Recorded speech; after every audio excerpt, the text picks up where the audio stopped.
आज आम्ही आलो आहे डोंबिवली येथील राम मंदिरात दर्शनासाठी। हे मंदिर देवी चौकपासून डोंबिवली वेस्टला 5 मिनिटांच्या अंतरावर आहे। या मंदिरामध्ये राम जन्मोत्सव मोठ्या उत्साहात साजरा केला जातो। सकाळपासूनच मंदिरात भजन कीर्तनाचे कार्यक्रम सुरू असतात। दुपारी 12 वाजता मोठ्या उत्साहात राम जन्मोत्सव साजरा केला जातो।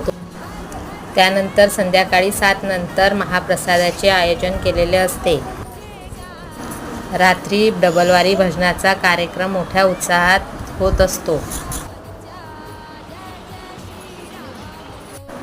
त्यामुळे तुम्ही जर डोंबिवलीमध्ये राहत असाल तर या मंदिराला एकदा नक्कीच भेट द्या व दर्शनाचा लाभ घ्या।